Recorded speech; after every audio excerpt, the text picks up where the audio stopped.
Dalam dunia hukum kesehatan itu kita kenal yang istilahnya dengan trilogi. Trilogi itu mencakup rekam medis, inform consent, dan rahasia kedokteran. Tiga hal ini tidak bisa dipisahkan sebetulnya. Nah, tetapi kalau kita berbicara tentang tiga hal ini dalam satu sesi, ini memerlukan waktu yang sangat panjang. Mengapa? Karena kalau saya berbicara tentang rekam medis itu, maaf kalau saya mengajar itu, rekam medis itu bisa satu semester. Mengapa? Karena rekam medis itu begitu luas sekali, begitu banyak sekali, lebih-lebih sekarang kalau kita masuk ke rekam medis elektronik. Nah, ini akan menjadi permasalahan sendiri. Permasalahan hukumnya banyak sekali di rekam medis elektronik itu. Sehingga rasanya tidak cukup kalau kita berbicara tiga hal trilogi tersebut dalam satu sesi. Karena itu rekam medis ini saya keluarkan dulu, saya masuk ke persetujuan tindakan kedokteran atau yang kita kenal dengan informed consent. Ya, apa itu informed consent adalah ini menurut Permenkes bahwa persetujuan yang diberikan oleh pasien atau keluarga terdekat setelah mendapat penjelasan secara lengkap mengenai tindakan kedokteran atau kedokteran gigi yang akan dilakukan. Nah, perkembangan informed consent ini sebetulnya sudah sejak zaman dahulu. Jadi sejak Hippocrates ini sudah mengenal apa itu informed consent.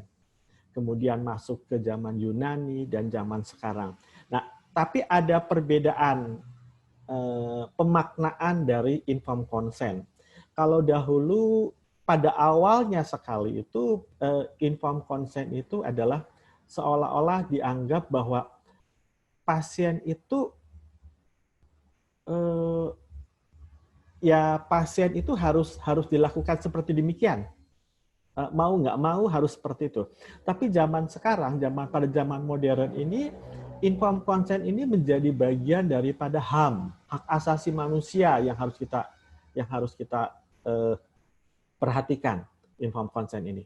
Nah, ini menjadi sangat menarik. Mengapa? Karena pada prakteknya seringkali dokter melakukan informed consent ini sepertinya itu ya hanya asal menyampaikan saja. Yang penting pada waktu saya operasi sudah ada hitam di atas putih, keluarga pasien atau pasien menyetujui. Padahal pemaknaan informed consent itu tidak seperti demikian. Nah, itu yang pertama. Yang kedua, kita harus ingat bahwa rekam medis dan informed consent ini adalah dua hal yang sangat menentukan nasib dokter apabila dia berhadapan dengan permasalahan hukum. Karena yang bisa menyelamatkan atau bisa menjarakan, katakanlah kasarnya, seorang dokter itu hanya dari dua hal. Informed consent dan dari rekam medis. Tetapi dua hal ini yang sering kali terabaikan oleh para teman-teman sejawat dokter. Mereka menganggap bahwa ya yang penting ada tanda tangannya, tapi karena sering kali saya sering diminta keterangannya sebagai saksi ahli di Polda, di kepolisian, itu betul ada tanda tangan. Itu dianggapnya sudah setuju. Tapi kenyataannya bagaimana proses sampai timbulnya tanda tangan ini, polisi juga tidak melihat hanya tanda tangannya saja, tapi melihat bagaimana proses sampai timbulnya tanda tangan ini. Apakah dijelaskan secara jelas atau tidak? Dan ini menjadi permasalahan yang sering terjadi, bahkan hampir sebagian besar permasalahan hubungan dokter dengan pasien, kalau sampai masuk pengadilan ini, 80% pengalaman saya itu adalah ada di rekam medis dan ada di informed consent. Selalu permasalahannya ada di situ. Nah, ini yang harus kita perhatikan. Karena apa? Informed consent ini sekarang sudah menjadi hak pasien. Jadi ada konsep pengakuan HAM di situ. Ya, slide bareng Pak Didin. Slide Pak Didin. Nah, informed consent itu kan terdiri dari dua kata, inform dan consent. Artinya konsen itu, jawaban itu sudah diberikan. Konsen itu kan sebetulnya pengertian konsen itu adalah jawaban ya, reaksi terhadap apa yang sudah disampaikan atau apa yang sudah dia pahami. Nah, seringkali konsen ini kesannya hanya ya apa namanya? Hanya sekedar tanda tangan, padahal lebih dari itu. Banyak sekali kasus yang terjadi di pengadilan, dokter tidak menjelaskan apa-apa, yang menjelaskan hanya perawat mengatakan, ibu nanti dioperasi ya bu ya, tanggal sekian. Ibu kalau nggak dioperasi bahaya loh, nanti ibu nyawanya bisa melayang. Jadi ibu mau operasi nggak? Operasi. Sudah. Tapi dia begitu operasi nanti ada permasalahan, nah baru menjadi dokternya kena gugat dan sebagainya. Jadi sebetulnya yang penting dari informed consent itu pemaknaannya bukan saja di konsennya, tetapi di informnya, di informasinya. Bagaimana seseorang bisa mendapatkan atau memberikan persetujuan, dasarnya apa?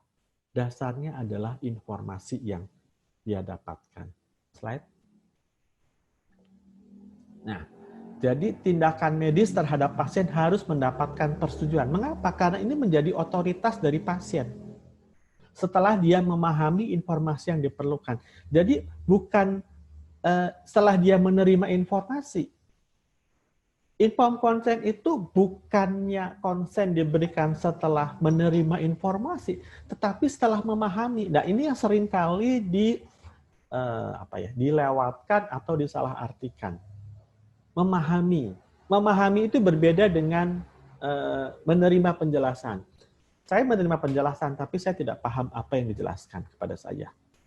Nah, ini penting. Jadi, informed consent adalah yang penting di situ adalah bagaimana dia bisa memahami. Ya, slide. Nah, ini hubungannya adalah dengan otonomi pasien. Ya. Jadi pasien itu mempunyai otoritas untuk menghendaki, menyetujui, membela, membiarkan, bahkan menolak dirinya sendiri. Menolak tindakan. Itu adalah otoritas dirinya. Tidak ada seorang pun yang bisa mempengaruhi. Tetapi pada kenyataannya nanti berbeda. Ini teori, pada kenyataannya berbeda. Sangat menarik nanti kalau kebetulan saya tinggal di Jawa Barat. Saya tidak tahu di daerah lain. Di Jawa Barat itu, nanti juga ada di slide berikutnya, bahwa kalau misalnya ada seorang wanita sudah menikah, mau operasi misalnya, maka yang menentukan boleh atau tidak operasi itu bukan dirinya dia sendiri, juga bukan suaminya, atau bukan anaknya, tapi ibunya, orang tuanya. Sehingga seringkali kalau kita lihat, kalau kami di Jawa Barat itu, misalnya mau operasi sitok begitu, operasi sitok udah dijelaskan semua, begitu mau tanda tangan, dia menggunakan bahasa Jawa, ngantosan emak, artinya apa? Menunggu ibu.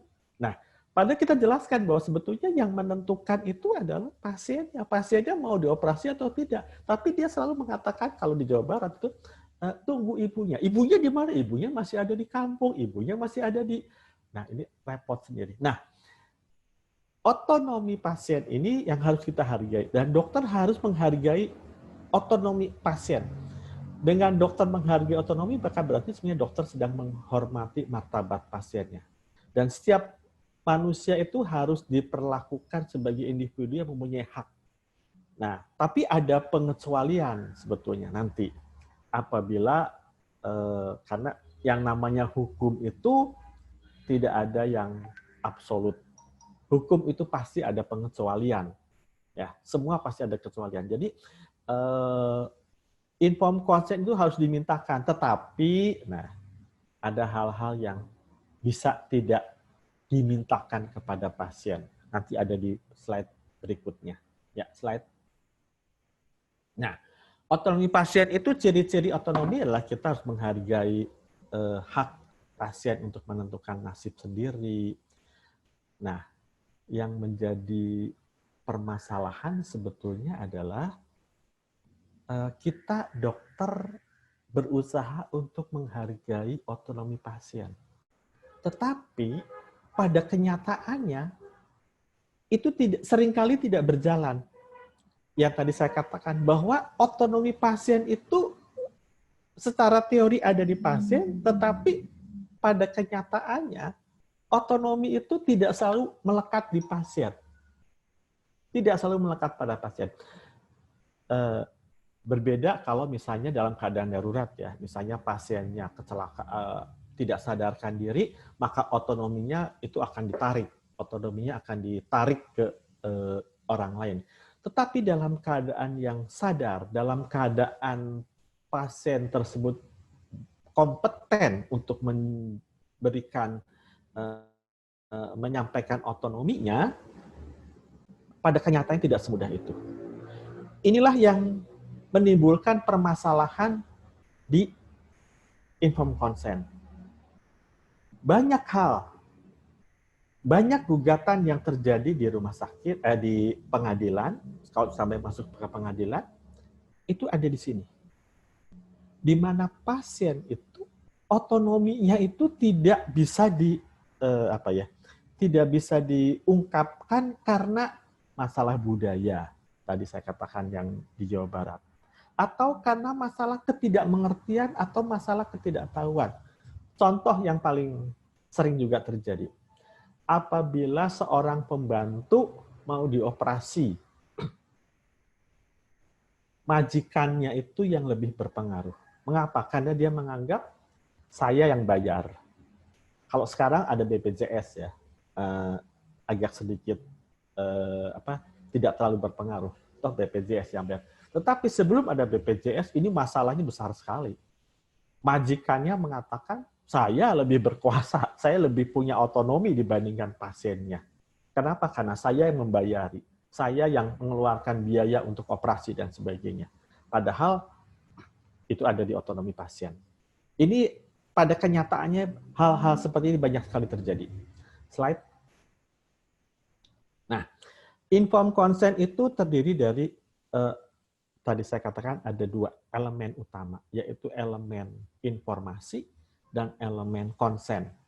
Nah, informasi itu pengungkapan dan pemahaman. Nah, ini yang sering kali lupa. Dianggapnya yang namanya informasi ya cukup disampaikan, cukup diberikan. Padahal tidak. Elemen informasi itu tidak hanya diungkapkan, tidak hanya disampaikan, tetapi juga harus bisa sampai ke pemahaman. Nah, sampai ke pemahaman ini agak sulit. Terus terang ini agak sulit. Maaf, dokter-dokter kita ini kan super sibuk nih. Menyampaikan saja kadang-kadang tidak ada waktu sepertinya. Ya, menyampaikannya perawat yang menyampaikan. Coba kalau kita lihat berapa persen sih informed consent di kamar operasi yang benar-benar dilakukan oleh dokter operatornya. Operator mungkin keluar munculnya itu justru pada saat dia mau operasi. Gimana Ibu udah siap operasi? Ya, jangan takut ya Bu ya, operasinya gini sebentar kok, cuman setengah jam dan sebagainya. Ya. Penjelasan semuanya diberikan bukan oleh dokter. Nah, pemahaman ini yang paling penting. Kemudian konsen. Konsen itu adalah di dalam konsen itu bukan hanya persetujuan saja. Jadi pemahaman kita sekarang ini kan hanya konsen itu setuju atau tidak setuju, ya atau tidak, dilakukan atau tidak dilakukan. Padahal tidak seperti itu. Ada hal lain, ada elemen lain yang lebih mendasari itu, yaitu apakah dia melakukannya itu penuh dengan kesukarelaan atau kebebasan. Jangan sampai karena tekanan. Nah, ini yang akan menjadi permasalahan apabila pada hubungannya nanti dengan informed consent pada penderita COVID, misalnya. Kan saya nggak tahu teman-teman semua rumah sakitnya ada yang menjadi rumah sakit rujukan COVID tidak. Mungkin di Prof. Tuti, Sanglah itu menjadi rujukan utama di Bali mungkin. Pada waktu pasien sudah dinyatakan, entah itu suspek atau probable atau terkonfirm COVID, maka itu pasti masuk ke ruang isolasi. Nah, ruang isolasi itu kan, ya namanya juga ruang isolasi, pasti mungkin persyaratannya banyak sekali itu kan. Tidak boleh dijenguk, tidak boleh apa, tidak boleh apa, tidak boleh apa. Nah, apakah pasien itu sukarela sebetulnya di situ? Apakah dia punya kebebasan atau karena tekanan? Nah, ini pada masa pandemi. Ada hal yang lebih menarik lagi adalah saya tidak tahu di rumah sakit teman-teman semua barangkali ada yang mempunyai pelayanan nuklir. Nah, di pelayanan nuklir pada saat pasien di terapi nuklir itu kan pasti masuk ke ruang isolasi juga kan? Isolasi sampai berapa hari ya, sampai radiasinya itu luluh semuanya, biasanya sekitar 5 hari sampai 1 minggu. Nah, bagaimana apabila pasien tersebut tiba-tiba mengalami code blue? Ini seru ini sebetulnya. Petugasnya berani nggak masuk ke ruangan itu gitu tuh? Ya, karena itu ruangan yang penuh dengan radiasi di situ. Nah, ini menarik sebetulnya. Saya tidak tahu rumah sakit teman-teman ada atau tidak pelayanan nuklir. Memang tidak terlalu banyak pelayanan nuklir. Mungkin nanti Prof. Tuti bisa memberikan masukan bagi, mungkin Sanglah mungkin ada ya rumah sakit pelayanan nuklir. Nanti kita bisa berbicara. Karena ini menarik sekali ini. Khususnya di ruang isolasi yang dimana pasien itu tidak berbeda dengan isolasi ICU. Kalau isolasi ICU kan keluarga tuh masih bisa lihat ya, ada melihat dari jendela dan sebagainya. Tapi kalau isolasi COVID, isolasi nuklir itu benar-benar isolasi aja gitu, tidak, orang sama sekali tidak bisa berhubungan. Ya, slide berikutnya. Nah, proses informed consent itu tadi ada penjelasan, kemudian mengerti dan memahami, kemudian timbullah keputusan, dan keputusan inilah yang melahirkan apa yang disebut sebagai informed consent. Langkah ini yang harus kita ini adalah langkah dalam proses mendapatkan informed consent. Slide. Nah, penjelasan tentang tindakan kedokteran. Siapa yang menjelaskan? Dan siapa yang menerima penjelasan? Jadi ada dua kan, nggak mungkin kita ngejelasin pasti ada subjek dan ada objeknya. Ya, jadi siapa yang menjelaskan? Yang menjelaskan itu adalah dokter yang merawat. Apabila itu satu tim, kalau di Indonesia memang tim itu belum terlalu familiar ya, berbeda dengan di luar negeri. Luar negeri itu tim sangat familiar. Di Indonesia itu tim itu ada tapi jarang sekali. Nah, apabila itu dalam satu tim, maka yang harus menjelaskan adalah salah satu tim dari dokter yang merawat. Oke, sekarang kita berbicara tentang bukan tim sajalah, dokter. Misalnya saya dokter akan melakukan operasi besok pagi jam 9 terhadap Ibu X misalnya. Saya patuh dengan aturan. 1 hari sebelumnya saya jelaskan kepada Ibu X ini apa yang akan dilakukan, apa yang akan terjadi, semua jelas. Kemudian kebetulan nih besok pagi jam 9 pas lagi mau operasi, itu saya ada operasi sito. Misalnya, wah, itu lebih penting karena itu menyangkut nyawa. Sehingga operasi yang jam 9 ini saya alihkan kepada teman sejawat saya, Dr. B misalnya. Pertanyaannya, apakah informed consent yang saya buat itu berlaku atau tidak? Atau Dr. B itu cukup, toh dokternya sudah menjelaskan, dokter saya sudah menjelaskan kemarin dan sudah disetujui. Apakah dokter B pengganti saya itu juga harus menjelaskan lagi? Atau informed consent itu yang dipakai? Nah, seharusnya adalah informed consent dilakukan lagi. Karena apa? Penjelasannya itu adalah penjelasan dokter A. Sementara yang mengoperasi itu adalah dokter B. Jadi seharusnya karena mungkin metodenya berbeda, caranya berbeda, pendekatannya berbeda. Jadi ini harus disampaikan lagi. Informed consent itu harus yang benar adalah seperti demikian. Ya. Nah, apabila dokter itu tidak bisa menjelaskan, maka yang tenaga kesehatan tertentu yang boleh ikut memberikan pelayanan langsung kepada pasien. Jadi misalnya siapa? Perawat. Yang siapa? Yang ikut merawat. Yang masuk dalam tim tersebut. Ya. Lalu siapa yang menerima penjelasan? Yang menerima penjelasan adalah pasien yang kompeten atau keluarga-keluarga yang terdekat. Nah, siapa yang berhak menilai bahwa pasien ini kompeten atau tidak? Yang berhak menilai pasien ini kompeten atau tidak adalah dokternya. Nah, nanti di belakang itu akan ada yang namanya hak waiver. Ya, hak waiver nanti akan ada. Jadi nantilah kita bahas hak waiver itu ya. Jadi ada beberapa pasien yang sebetulnya dia berkompeten untuk menerima penjelasan, membuat satu keputusan, tapi dia tidak mau menerima dan tidak mau mengambil keputusan. Ini juga akan menjadi permasalahan tersendiri. Ya, slide. Nah, penjelasan informed consent. Apa yang harus dijelaskan? Yang harus dijelaskan pada informed consent itu adalah, pertama adalah diagnosa. Ini ada di pasal 7 ya. Diagnosa, tata cara, tindakannya. Nah, seringkali kita tidak menyampaikan tata cara. Ibu, ini ya, appendicitis ya.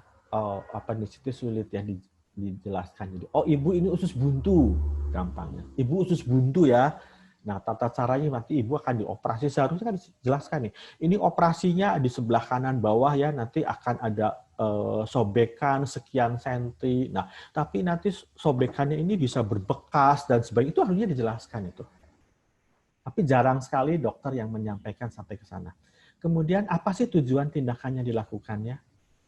Nah, alternatif lain kalau nggak dilakukan apa? Kalau nggak dioperasi ini apa? Bisa nggak pakai obat misalnya? Atau nggak bisa pakai metode lain dan sebagainya? Itu harus disampaikan. Kemudian resiko apa yang akan terjadi? Lalu prognosisnya seperti apa? Nah, yang terakhir adalah perkiraan pembiayaan. Nah, perkiraan pembiayaan ini ada sebetulnya sejak Permenkes yang baru ini ya. Dulunya nggak ada perkiraan pembiayaan ini. Mengapa? Tapi sekarang perkiraan pembiayaan ini juga sudah agak tidak relevan lagi. Mengapa? Karena ada BPJS. Ya, tapi tetap akan menjadi permasalahan juga. Nah, apa yang dijelaskan tentang diagnosis? Tentang diagnosis adalah temuan klinis dari hasil pemeriksaannya. Saya menemukan ini loh. Baru-baru ini saya pernah memediasi satu kasus. Ini kasus yang agak unik sebetulnya. Jadi ada seorang atlet, bukan atlet ya, pelatih gym, badannya bagus, six pack dan sebagainya. Kemudian dia ada permasalahan di perutnya. Katanya perutnya itu sering sakit gitu. Di USG, di MRI dan sebagainya. Oh, katanya ada robekan otot apalah di bagian dalamnya. Sehingga si dokter ini mengatakan begini, kalau kamu dioperasi, nanti badan kamu jadinya nggak bagus. Kenapa? Ada cacat di situ. Karena ada cacat di situ. Nah, si pelatih gym ini dia mengatakan, dia berpikir gini, lebih baik saya menderita sakit tapi badan saya bagus, atau badan saya ada cacat tapi saya tidak menderita sakit. Nah, dia pergilah ke dokter lain. Kebetulan dokter yang kedua ini cari second opinion. Yang kedua ini dia tidak, ya mungkin tidak, anamnesanya kurang tepat dan sebagainya, diagnosanya sama, operasi. Tapi dia tidak tahu bahwa latar belakangnya pekerjaannya dia itu sebetulnya sebagai pelatih gym. Nah, akhirnya dioperasi lah. Nah, benerlah cacat. Nah, jadi permasalahan. Nah, jadi informed consent ini seru lah kalau dalam dunia medico legal ini cukup seru informed consent ini. Karena banyak sekali kemungkinan, banyak sekali perkiraan yang tidak mungkin yang tidak kita duga tapi bisa timbul. Pernah juga ada satu kejadian. Dokter dia mengatakan ini appendicit, pokoknya ada kelainan di bagian perutnya. Dioperasi lah, ternyata ketika dibuka itu tidak ada apa-apa. Nggak ada apa-apa nih. Aduh, kali dokternya bingung. Ini sudah dibuka nih, gimana nih? Udah aja lah, appendixnya diambil. Appendixnya diambil.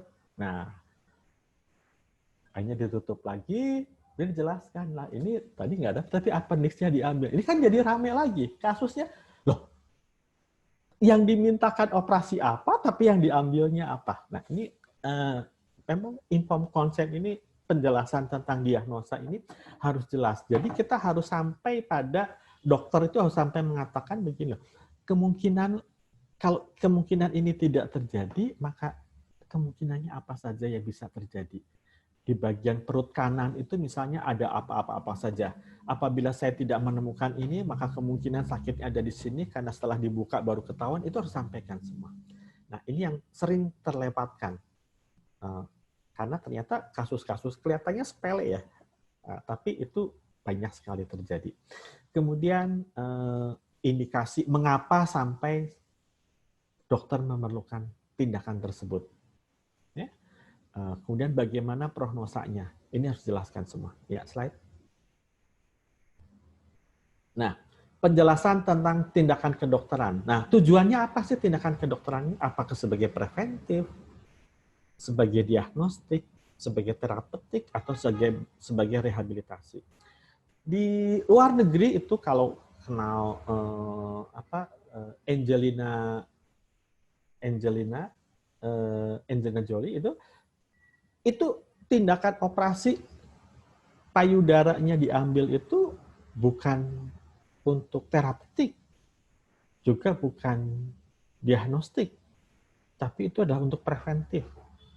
Nah, seperti itu. Sehingga kalau di Inggris itu kan ada istilahnya dulu efek Angelina efek ya. Wanita-wanita semua pada payudaranya pada diambil, dioperasi. Mengapa? Karena dia takut CA, takut cancer. Kemudian bagaimana cara tindakan? Apa yang akan terjadi selama dan sesudah tindakannya? Apa efek samping yang akan terjadi? Misalnya operasi tiroid. Nah, kalau operasi tiroid nih, setelah tiroidnya diambil, apa sih efek sampingnya? Itu harus disampaikan. Oh, efek sampingnya nanti suaranya bisa jadi kecil, parau karena terkena saraf suaranya dan sebagainya. Itu harus disampaikan. Dan alternatifnya apa sih alternatif lain apabila ini tidak dilakukan? Lalu alternatif ini lebih bagus mana? Nah, sekarang banyak sekali pilihan-pilihan. Operasi dengan laser misalnya. Kecil, mudah, tidak menyakiti, tapi apakah itu bisa menyelamatkan atau bisa mengatasi permasalahan? Itu harus disampaikan. Jangan sampai operasinya sudah dilakukan, mahal-mahal karena teknologinya modern, tetap juga harus dioperasi. misalnya. Nah, itu sampaikan. Kemudian resiko komplikasi yang mungkin terjadi pada masing-masing alternatif tersebut. Ini harus sampaikan. Jadi yang bisa menyampaikan ini semua operator, dokter yang memeriksa. Bukan tenaga kesehatan lain, lebih-lebih bukan perawat dan sebagainya. Karena mungkin pengetahuan perawat tidak sampai mendalam seperti ini. Ya, slide. Kemudian penjelasan tentang resiko. Ya, resiko komplikasi. Resiko komplikasi ini seringkali kita hanya menyampaikan resiko yang paling sering terjadi. Ya kan? Yang sudah umum lah. Nanti kalau misalnya operasi ini akan timbul gejala apa? Misalnya pada wanita yang histerektomi itu nanti pasti resiko komplikasi. Tetapi kita lupa menyatakan bahwa ada resiko yang kemungkinannya itu kecil. Kecil terjadi, tetapi bisa terjadi. Nah, ini yang harus disampaikan juga. Kadang-kadang dokter suka lupa. Ya, namanya juga manusia ya, dokter pasti tidak ingat semua lah ya, hal-hal yang paling kecil-kecil begitu ya. Sampai dulu pernah ada satu kasus itu yang menurut literatur itu bahwa resiko atau efek samping ini terjadi 1/500 dari tindakan gitu. Memang di literatur ada. Lalu sampai dokternya bilang ini, apa saya harus menjelaskan yang sangat jarang terjadi ini? Ya, itu kita bisa buktikan nanti di pengadilan bahwa memang yang penting ada risiko ini, dan risiko ini kemungkinannya hanya sekian persen sehingga tidak tersampaikan dan sebagainya. Ini harus diketahui. Ya, slide berikutnya. Slide berikutnya, Mas Didin. Nah, tentang resiko prognosa, ya, tentang prognosis.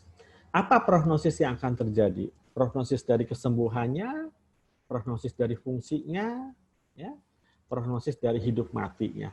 Seringkali kita hanya menyampaikan hidup mati. Bahkan pasien pun sering bertanya, kalau saya dioperasi ini bagaimana? Oh ya, kemungkinan hidupnya 50%. Oh nggak apa-apa, operasi gini pasti hidup, misalnya paling. Tetapi kita lupa bahwa sebetulnya bagaimana dengan fungsinya. Apakah bisa hidup, tapi bagaimana dengan fungsinya? Apakah fungsinya juga bisa pulih seperti semula? Ini harus dijelaskan. Banyak sekali dokter yang mengatakan, oh kalau ini pasti karena operasinya kecil pasti fungsinya akan berjalan. Tidak bisa. Kita harus meyakini satu bahwa yang namanya ciptaan Tuhan itu kalau sudah dirusak oleh manusia tidak ada satupun yang bisa sembuh sempurna. Itu. Jadi ini harus tersampaikan juga. Karena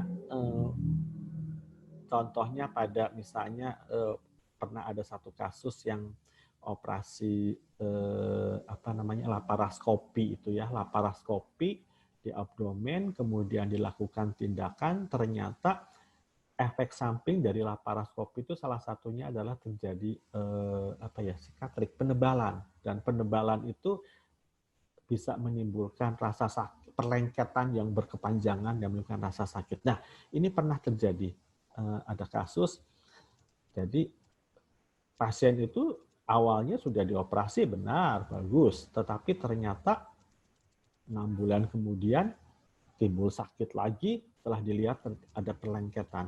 Dan menurut informasi yang didapatkan bahwa pasien itu dia tidak dijelaskan bahwa efek samping dari operasi laparoskopi ini adalah salah satunya adalah timbulnya perlengketan. Itu tidak tersampaikan. Setelah dibuka rekam medisnya, dibuka info konsennya, memang tidak ada itu kata-kata bahwa ini salah satunya kemungkinan akan timbul sikatrik, akan timbul perlengketan dan sebagainya. Nah, ini menjadi permasalahan dan akhirnya dokternya juga dihukum. Ya, slide. Nah, tentang kaidah informed consent. Informed consent ini tidak boleh menciptakan rasa ketakutan. Informed consent tidak boleh menciptakan ketakutan. Informed consent ini tidak boleh bersifat untuk memperdaya atau tidak boleh untuk menekan. Nah, maaf, untuk beberapa rumah sakit di Jakarta itu yang saya dengar, ya nanti ini bisa kita diskusikan bahwa sekarang itu PET scan dijadikan sebagai modalitas untuk medical check up. Nah, benar nggak sih? Nah, mengapa? Ternyata ada yang mengatakan ya itu kan supaya balik modal dan sebagainya. Ya, jadi sebetulnya itu kalau menurut saya itu masuk ke dalam bagian yang proud ya, memperdaya pasien, memperdaya seseorang. Nah, ini harus kita perhatikan. Jangan sampai tindakan yang kita lakukan itu jangan sampai merugikan pasien.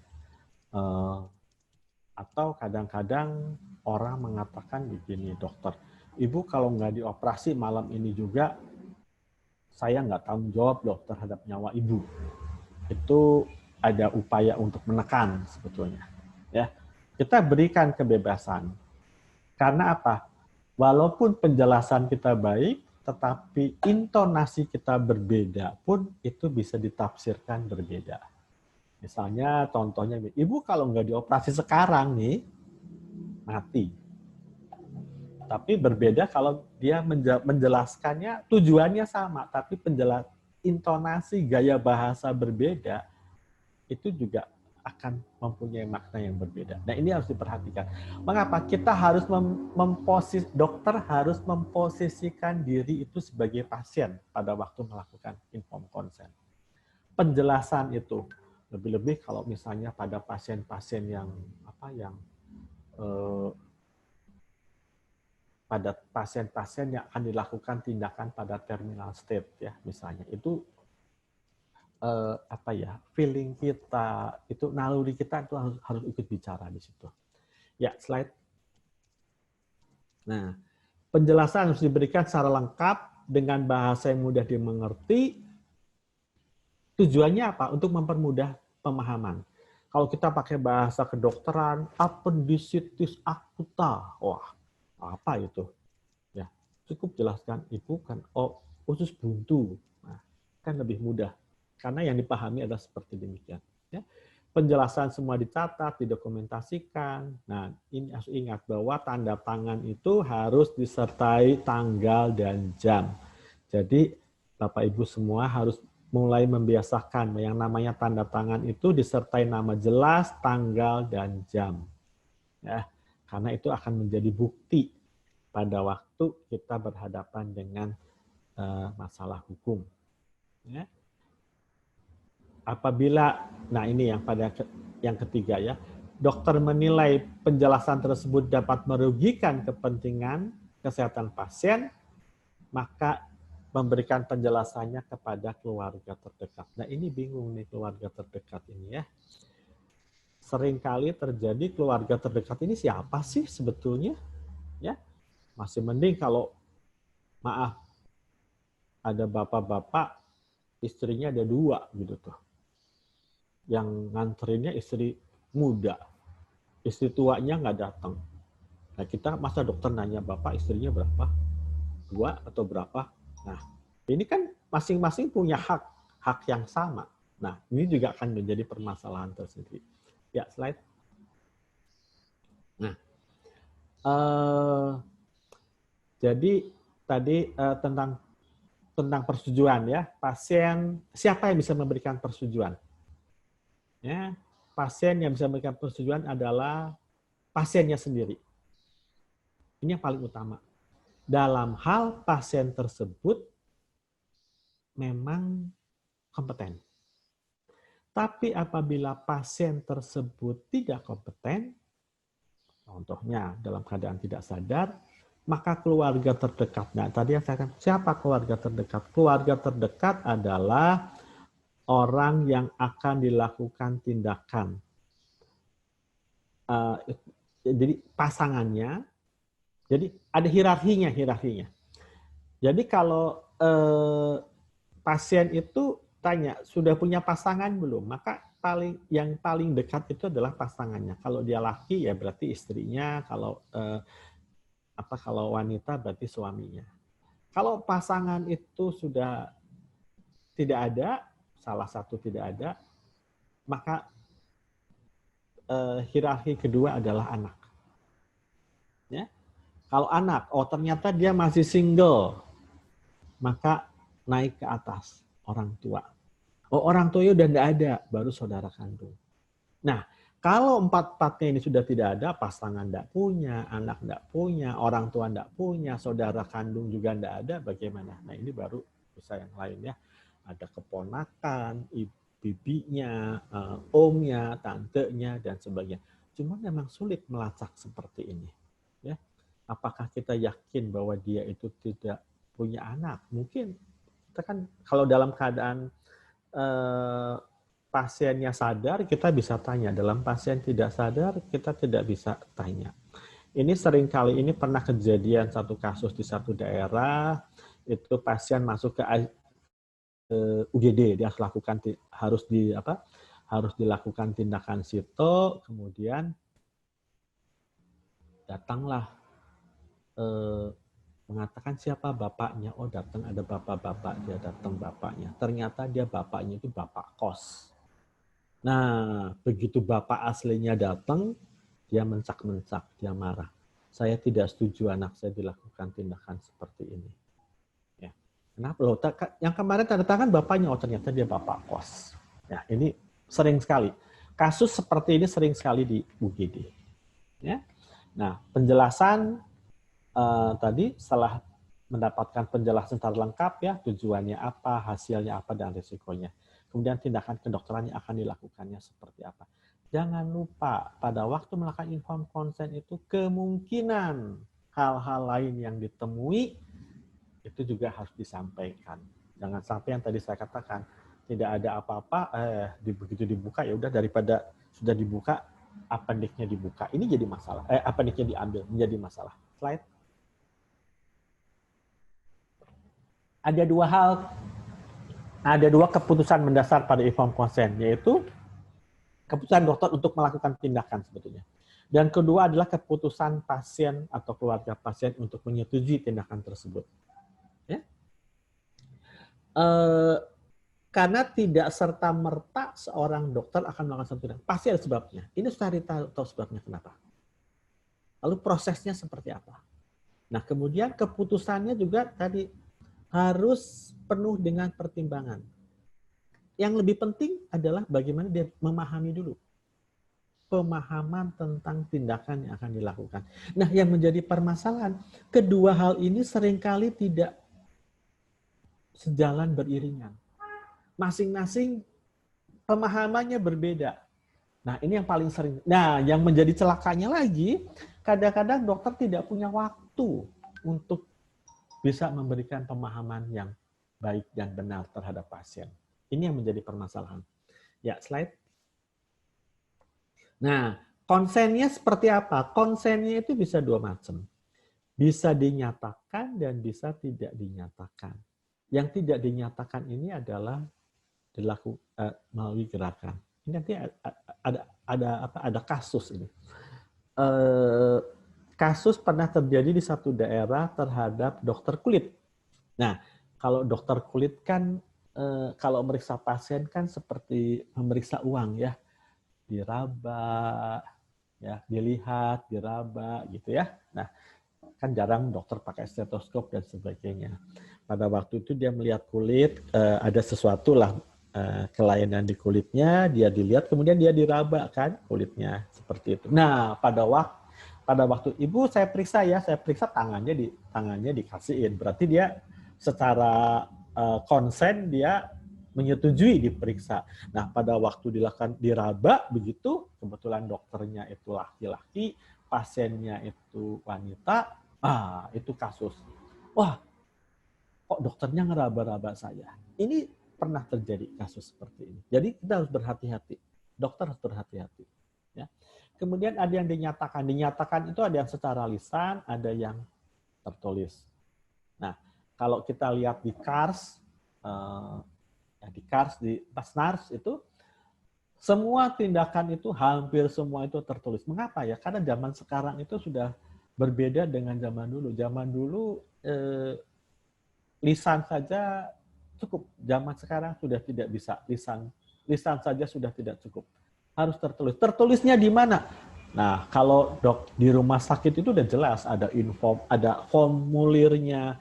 Tapi bagaimana dengan di praktek mandiri? Praktek mandiri. Di mana? Ya, ditulis pokoknya ditulis di mana saja yang penting ada bukti. Ya. Jadi jangan percaya saja dengan lisan. Ya, slide. Otoritas untuk memberikan persetujuan. Siapa itu orang dewasa? Ya, dianggap kompeten karena dia harus mengetahui terapi yang akan direncanakan. Orang dewasa yang tidak kompeten karena penyakit fisiknya atau kejiwaan. Jadi dilihat kompetensinya itu tidak semua orang dewasa itu kompeten. Ya. Nah, ini mohon maaf Bapak, iya memang benar ada Pak. Iya memang betul ada Pak, tapi sampai hari ini sudah penuh Pak, sampai tanggal 17 Pak. Jadi nggak bisa sudah ini Pak, kuotanya pernah sudah ada satu sudah daftar semua sudah penuh. kejadian Nggak terhadap bisa Pak, dokter kuotanya gigi sudah penuh, mohon yang maaf. agak antik kejadiannya. Jadi begini, ada seorang datang ke dokter gigi itu laki-laki, usianya itu masih usia 14 tahun, 14-15 tahun. Badannya bongsor, besar gitu tuh ya. Nah, zaman sekarang kan umur 14 tahun juga sudah berkumis itu. Pergilah dia ke dokter gigi, mau dicabut. Nah, si dokter giginya itu dia melihat, wah ini anak sudah besar, dianggapnya sudah dewasa ya, badannya besar, berkumis dan sebagainya. Kemudian dicabutlah dia. Begitu dia datang sendiri, dicabut giginya, kemudian dia pulang ke rumah, dia berceritalah pada orang tuanya. Orang tuanya selesai mendengar cerita itu, dia ngamuk, dokter giginya didatangi. Mengapa? Karena umur 14 tahun itu masuk dalam anak-anak yang belum berkompeten untuk melakukan untuk bisa memberikan persetujuan tindakan. Nah, ini harus hati-hati. Ya, seperti begini. Jadi, siapa saja yang berkompeten itu harus jelas ya. Kalau misalnya orang yang punya kelainan jiwa dan sebagainya itu juga masuk ke dalam kategori yang tidak berkompeten. Ya, slide. Nah, mengapa orang dewasa, sebagian orang dewasa ya itu dianggap kompeten? Karena sistem hukum di Indonesia adalah menyatakan bahwa setiap orang itu adalah subjek hukum. Nah, apa itu subjek hukum? Subjek hukum adalah orang yang bisa menimbulkan hak dan kewajiban. Sehingga itulah yang dipakai. Slide. Mungkin ini akan lebih jelas dari slide berikutnya. Slide.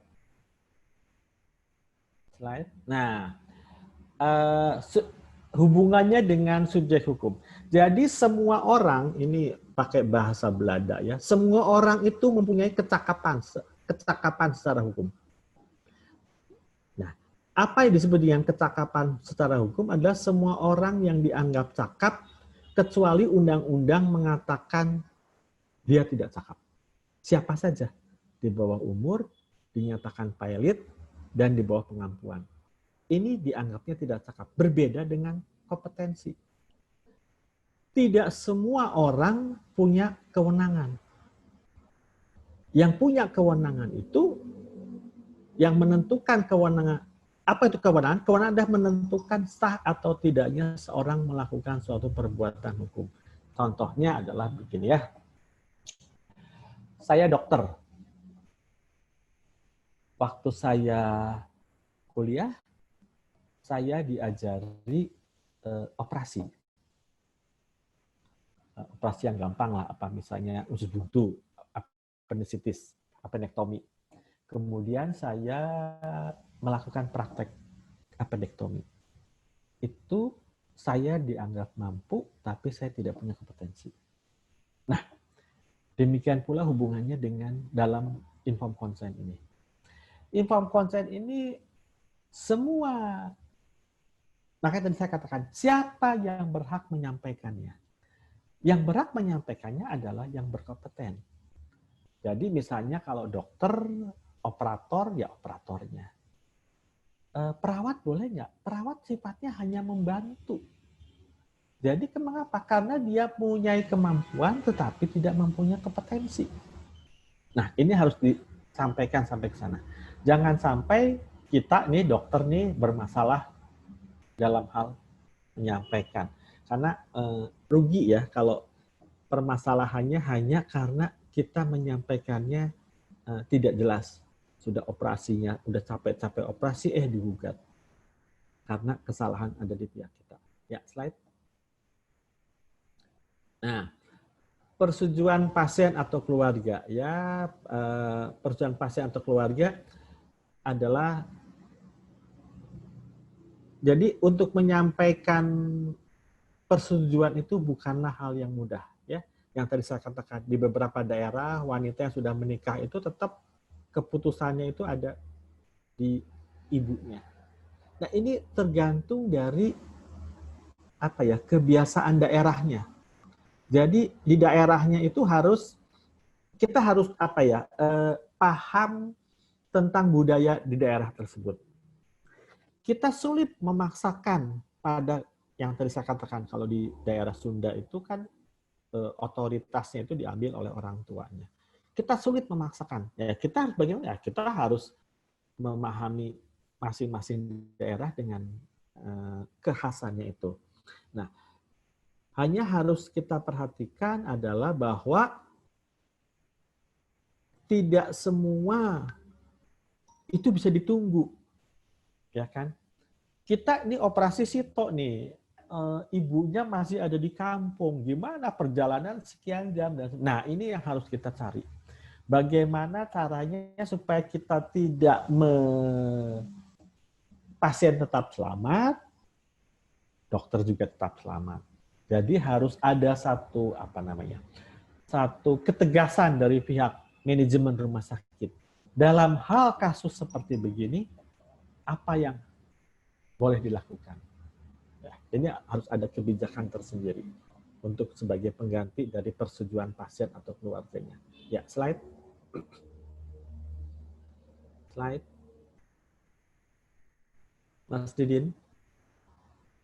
Nah, pembatalan. Apakah boleh dibatalkan? Boleh. Kemarin saya mau operasi, sudah dijelaskan, udah oke. Kemudian rencana operasi jam 10 pagi, misalnya. Kemudian malam tidur, wah saya bermimpi buruk, operasi saya akan gagal. Sehingga pagi-pagi bangun, bilang sama dokternya, dok saya nggak mau operasi dok. Kenapa? Karena saya mimpi buruk. Boleh nggak dibatalkan? Boleh, oke, batal. Jadi nggak jadi operasi. Taunya saudara sudah pada datang semua nih, udah pada datang semua, mau mendukung, mau mensupport operasi. Tanya, kenapa nggak jadi operasi? Ya saya semalam bermimpi buruk, katanya saya nggak boleh operasi. Saudara-saudara bilang, jangan percaya sama mimpi, nggak apa-apa, dokternya pintar. Mau pembatalan tersebut mau dibatalkan lagi, artinya disetujui. Boleh nggak? Boleh. Asal dokternya mau saja.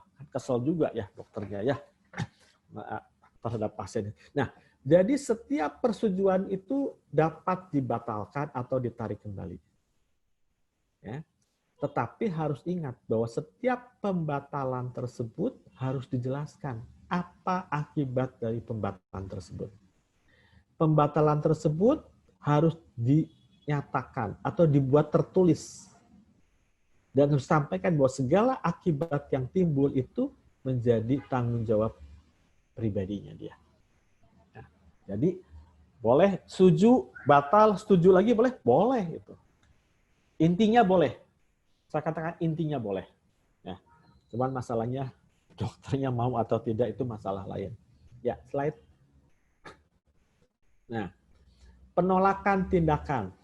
Ya, penolakan tindakan dapat dilakukan oleh dokter atau keluarga terdekatnya. Setelah menerima penjelasan, wah ini saya nggak mau dilakukan karena resiko dan sebagainya.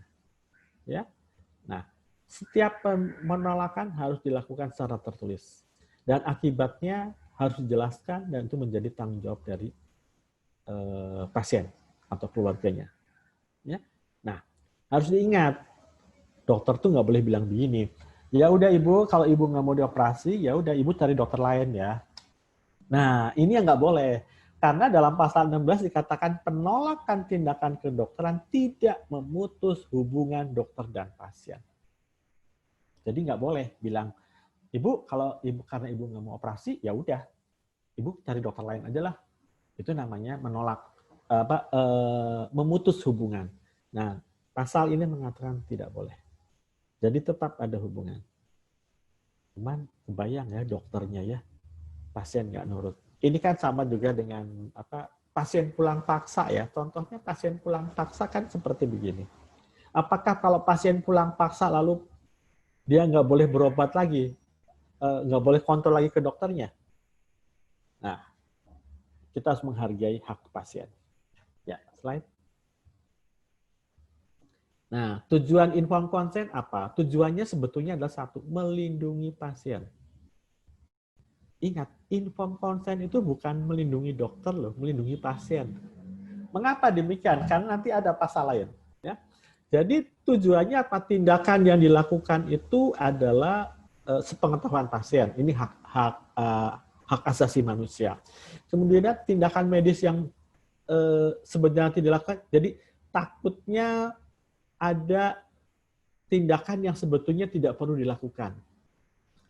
Dokternya cari duit misalnya, ya dokternya cari duit misalnya seperti itu.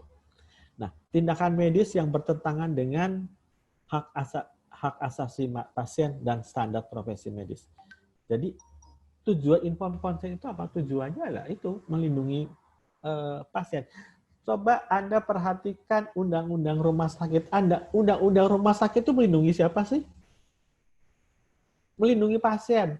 Sorry, bukan undang-undang praktek kedokteran. Undang-undang praktek kedokteran itu bukan melindungi dokter, melindungi pasien. Dan semua produk perundang-undangan itu semua adalah melindungi pasien. Jarang sekali produk yang melindungi dokter. Ya, ini tujuan informasi melindungi pasien, bukan melindungi dokter. Nah, karena itu dokter harus berhati-hati. Ya, slide. Nah, tadi saya katakan bahwa yang namanya hukum itu tidak ada yang absolut, pasti ada pengecualian. Nah, pengecualiannya apa? Pada informed consent juga ada pengecualian. Dalam keadaan gawat darurat untuk menyelamatkan pasien, itu bisa tidak dilakukan persetujuan kepada pasien. Anak atau pada orang tua yang tidak sadar. Ini semua ada pasal-pasalnya ya. Kemudian penilaian dokter penjelasan merugikan pasien. Ini nanti ada hak waiver. Nanti kita bicara. Nah, ini hak waiver ya. Pasien menolak penjelasan. Ini juga masuknya hak waiver. Jadi pasal 9 ayat 3 ini dua-duanya. Ini masuk hak waiver. Hak waiver itu apa? Nanti kita akan bahas sendiri. Kemudian perluasan tindakan. Jadi misalnya nih, pada waktu saya operasi, saya menduga ada sesuatu di abdomen. Kemudian saya operasi, ketika dibuka ternyata ada hal lain. Ada ketemu penyakit lain atau ketemu benda lain yang harus diambil juga. Yang sebetulnya pada awalnya tidak ketahuan. Nah, kan nggak mungkin pasiennya dibangunin dulu, terus nanti dioperasi lagi. Nah, itu bisa. Selama itu adalah untuk menyelamatkan pasien. Ya. Kemudian penghentian dan penundaan bantuan hidup.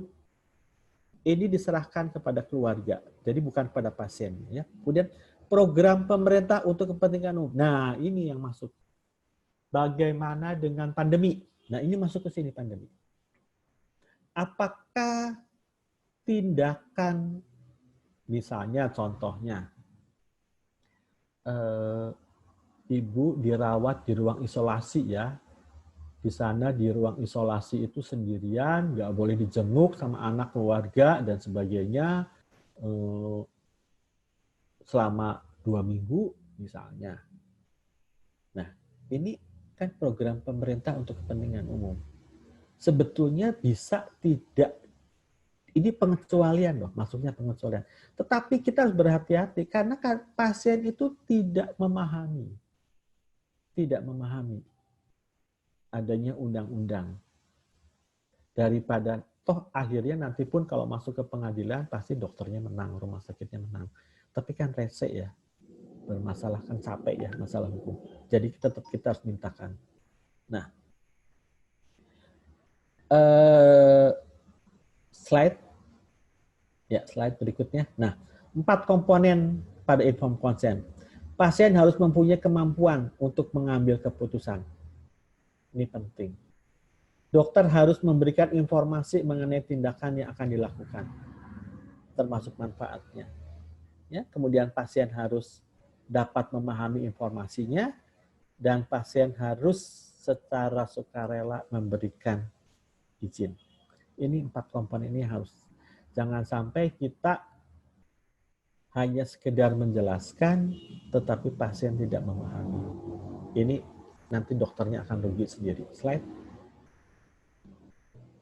Nah, informed consent tidak boleh diberikan dengan paksaan tadi ya, dengan memberikan gambaran yang salah pada orang yang belum dewasa. Ya, tadi yang saya ceritakan pada dokter gigi. Pada seorang yang tidak berwenang. Nah, pada yang tidak sepenuhnya sadar. Nah, ini harus ingat ya. Jadi jangan sampai pasien yang lagi delirium diminta tanda tangannya untuk menyetujui tindakan. Ini dokternya bisa jadi masalah. Ya, slide. Nah, ini hak waiver atau doktrin. Hak waiver adalah, jadi gini, setiap pasien itu punya hak untuk mendapatkan informasi. Tetapi pasien juga punya hak untuk tidak mau mendengar informasi. Akibatnya apa? Kalau dokter mau menjelaskan sakitnya, kemudian pasiennya tidak mau mendengar, maka berarti pasien tidak bisa memutuskan kalau dalam doktrin informed consent. Nah, ini yang namanya hak waiver. Jadi, pasien itu melepaskan haknya untuk mendapatkan informasi, sekaligus pasien itu tidak punya hak untuk menentukan keputusan. Ini gampang atau tidak? Ini permasalahan tersendiri. Ini saya alami sendiri dengan orang tua saya. Ya, jadi saya tahu bagaimana saya bisa memahami penerapan hak waiver ini karena ini saya mengalami. Jadi orang tua saya itu dia kena CA kolon. Pergilah ke dokter ahli bedah abdomen, kemudian dokter bedahnya itu dia begitu patuh, dia mengatakan begini kepada saya. Ini saya harus menyampaikan ini kepada ayah Anda. Karena saya akan operasi. Padahal ayah saya pernah mengatakan begini, kalau ini cancer, jangan pernah sampaikan kepada saya, pada ayah saya. Karena kalau tahu cancer, ayah saya pasti akan matinya akan lebih cepat lah, kira-kira seperti itu. Sehingga dia itu begitu takut dengan cancer dan dia menolak untuk itu. Nah, pada waktu itu yang debat jadinya saya dengan dokter bedahnya. Mengapa dokter bedahnya mengatakan tidak, saya harus semua pasien saya harus tahu apa yang saya lakukan. Tapi di satu pihak orang tua saya mengatakan kalau saya tahu bahwa saya cancer, saya akan dioperasi. Mungkin orang lain bisa matinya 1 tahun, mungkin kalau ayah saya bisa matinya 3 bulan. Nah, saya pada posisi tengah itu. Jadi saya bisa memahami bagaimana hak waiver dokter. Ini bukan di pasien ya. Hak waiver itu permasalahannya bukan di pasien. Pasien mah udah pokoknya saya tidak mau mendengar informasi dan tidak mau mengambil keputusan aja. Itu pasien, gampang. Tapi bagaimana dengan dokter? Dokter kan harus menyampaikan. Nah, kalau tidak menyampaikan boleh nggak melakukan operasi? Jadi Hak waiver itu masalahnya bukan di pasien, tapi masalahnya adalah di dokter. Ini harus kita bisa diskusikan ini seperti apa permasalahannya, seperti apa kesulitannya dokter terhadap pasien-pasien yang menggunakan hak waiver ini. Memang pasiennya tidak mengatakan begini, oh saya punya hak waiver, tidak. Tapi dengan mengatakan bahwa saya tidak mau mendapatkan informasi, itu saja sudah dokter sudah harus tahu, oh karena memang ternyata ada hak pasien untuk itu. Ya, jadi dokter juga nggak boleh memaksakan, tidak boleh memaksakan karena itu haknya dia juga. Ya, slide. Nah ini voluntary non-fit inura, artinya sudah tahu bahaya dilakukan, kira-kira seperti itu. Paling gampang ini adalah pada pasien pulang paksa. Kalau menjelaskan pasien pulang paksa itu paling gampang menjelaskan doktrin ini. Jadi gini, ibu kalau ibu belum boleh pulang ya, tapi kalau ibu pulang itu ada bisa timbul resiko, misalnya bisa tiba-tiba nanti karena belum stabil ibu bisa meninggal di rumah. Ini harus disampaikan kepada pasien. Nah, saya pernah kerja di rumah sakit paru-paru. Nah, di rumah sakit paru-paru itu ini keadaan ini paling sering terjadi kalau mendekati Lebaran, Idul Fitri. Jadi kapasitas 100 tempat tidur itu kalau Idul Fitri itu bisa cuma 10 itu pasiennya. Kenapa? Semuanya itu pada izin, istilahnya itu izin pulang. Nanti sudah Idul Fitri 1-2 hari kemudian akan masuk lagi. Nah, kebanyakan dokter itu tidak tahu itu doktrin ini. Sehingga diperbolehkan apabila dokter mengizinkan tanpa meminta persetujuan. Jadi gini, dokter saya kalau istilahnya itu cuti sakit gitu tuh ya, cuti perawatan. Saya mau Lebaran dulu ya 4 hari misalnya di kampung saya. Dokternya hanya mengatakan begini, resiko ditanggung Bapak ya, ya nggak apa-apa lah gitu. Nah, ini harus ada pernyataan tertulis. Kenapa? Kalau tidak, ini resiko rumah sakit atau resiko DPJP. Dulu pernah sekali kalau ada saya punya di rumah sakit saya itu ada satu pasien itu yang apa namanya udah COPD berat gitu ya, tapi dia tetap mau naik haji gitu. Dikeluarkanlah tidak sehat gitu, tapi dia marah-marah karena apa? Dia ingin meninggalnya itu kalau bisa di Mekah gitu. Nah, ini kan masuk ke doktrin voluntary not fit inura ini. Jadi apa solusi kita? Solusi kita ya buat pernyataan. Sampaikan pernyataan. Buat pernyataan dari pasien, buat pernyataan dari keluarga. Harus ada saksi ya kalau seperti ini. Supaya apa? Karena ini hak pasien kok. Supaya kita tidak dipersalahkan. Ya, slide berikutnya. Nah, perluasan tindakan tadi yang saya katakan perluasan tindakan. Jadi dalam beberapa hal itu terdapat ini perluasan tindakan itu masih dimungkinkan, artinya masih diperbolehkan apabila dalam hal terdapat indikasi kemungkinan perluasan tindakan yang akan melakukan itu harus memberikan penjelasan. Kemudian penjelasan kemungkinan tindakan merupakan dasar daripada persetujuan. Jadi yang tadi saya katakan, sebelum dilakukan tindakan, perluasan tindakan ini harus sudah dipikirkan oleh dokter dan disampaikan. Nah, jangan sampai kita tidak menyampaikan, begitu dibuka, betul ada sesuatu, kemudian diambil, ini kita bisa kena. Ya. Yang tadi saya katakan itu tadi, dokternya operasi, ternyata nggak ada apa-apa, udahlah dari kalian buka, appendixnya diambil. Ini jadi problem itu. Ya. Jadi, perluasan tindakan kedokteran itu bisa dibenarkan apabila tidak terdapat indikasi sebelumnya atau tujuannya adalah untuk menyelamatkan pasien. Jadi kalau Kalau tidak diambil, biasanya ini sebetulnya misdiagnosa operasi ya sebetulnya ya.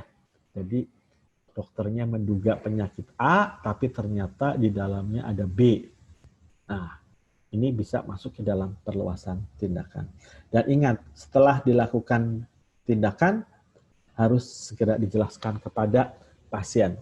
Kalau zaman sekarang sih sebetulnya sebelum dilakukan perluasan, jadi sudah dibuka, kemudian ada masalah itu, dokternya bisa keluar dulu ya, panggil pasiennya, jelaskan pasiennya, bukan pasien, keluarganya panggil, jelaskan, baru lakukan tindakan. Ya, slide berikutnya. Nah, tanggung jawabnya, pemberian inform consent itu tidak menghapus tanggung gugat hukum dokter. Makanya tadi saya katakan, inform consent itu bukan berarti kalau sudah ada inform consent, dokter lepas dari tanggung jawab. Itu tidak. Atau kalau sudah ada inform consent, bebas dari pengaduan. Itu tidak. Ya.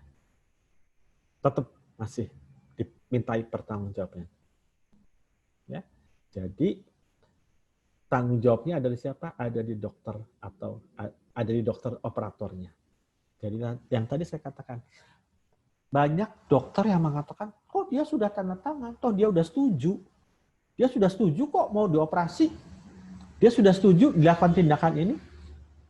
Jadi seolah-olah kalau sudah setuju kita bebas, dokter bebas. Tidak. Tetap itu bisa dimintai pertanggungjawab. Ya, slide berikutnya. Tanggung gugatnya, pemberian persetujuan tindakan tidak menghapus tanggung jawab gugat ini tadi ya. Nah, lebih-lebih apabila dokter tersebut melakukannya juga salah. Jadi sudah walaupun sudah ada inform consent, tapi ternyata indikasinya juga salah misalnya, atau tindakannya juga salah, yaitu tetap. Jadi dokter tidak bisa berlindung di balik inform consent. Ya, slide.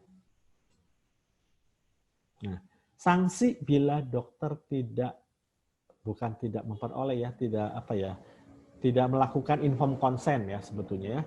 Itu bisa ada saksi administrasi, bisa saksi perdata, bisa saksi pidana. Ya, saksi administrasi ya dicabut SIP-nya ya. Saksi perdata ya berarti Anda membayar ganti rugi. Saksi pidana ya berarti mulai dari kurungan sampai penjara ya, bisa dipenjara. Pasal yang biasa dipakai dalam hal inform consent ini adalah penganiayaan. Ya, seolah-olah pasiennya dianiaya dengan tindakan Anda, diciderai oleh tindakan Anda. Ini yang biasa dipakai, pasalnya yang biasa dipakai. Jadi Anda mengoperasi kemudian tidak melakukan tidak meminta inform consent, berarti Anda sudah menganiaya dia. Kira-kira seperti itu. Ya, slide.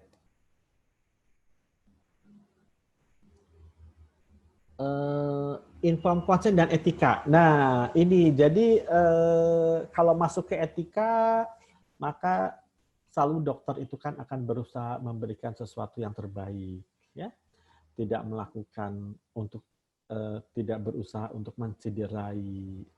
Kita menghargai otonomi pasien, dan itu untuk satu keadilan. Jadi ini adalah untuk etika.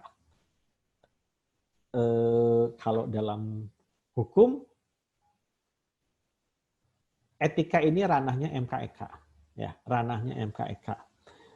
Saya rasa tidak ada lah ya, dokter tuh dididik semua pasti untuk sesuatu yang kebaikan. Tidak ada dokter yang ingin mencederai pasien, itu pasti nggak ada. Kecuali dokternya juga sakit ya. Jadi, tapi secara etika adalah demikian. Ya, slide. Nah, saya hubungan coba dengan SNARS sekarang ya. Jadi, di mana sih inform consent ini ada? Itu ada di hak pasien. Ya, HPK. HPK 5.1, 5.2, 5.3. Ya, jadi ini ada di SNARS. Jadi yang mau saya katakan apa? Yang mau saya katakan adalah bahwa informed consent ini juga masuk dalam penilaian akreditasi rumah sakit, walaupun yang melakukannya adalah dokter. Jadi harus ada regulasi untuk APK 5.1, 5.2, 5.3. Ya, slide. Nah, di HPK 6 juga ada uji klinis. Nah, ini menarik sebetulnya. Mengapa? Karena sebetulnya tidak semua rumah sakit di Indonesia ada berapa? 3.000 lebih sekian ya. Itu kan ada uji klinik kan biasanya adanya di rumah sakit besar. Tetapi SNARS mensyaratkan atau meminta ini ya di HPK 6 ya, penjelasan tentang bagaimana akses untuk menghadapi uji klinis.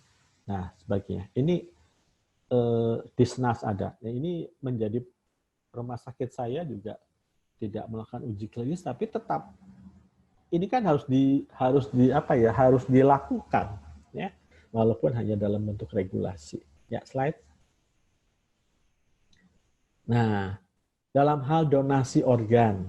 Nah, donasi organ ini juga ada di HPK 8 ya. Rumah sakit memberikan informasi pada pasien bagaimana memilih untuk mendonorkan organ dan jaringan. Di Indonesia memang jarang, tetapi yang paling sering ini adalah di rumah sakit mata ya, biasanya donor kornea. Nah, di rumah sakit di Indonesia, kecuali rumah sakit pemerintah mungkin ya, donasi organ. Nah, saya tidak tahu bagaimana dengan plasma konvalesen. Apakah itu masuk ke dalam sini? Ya, slide. Ini slide terakhir.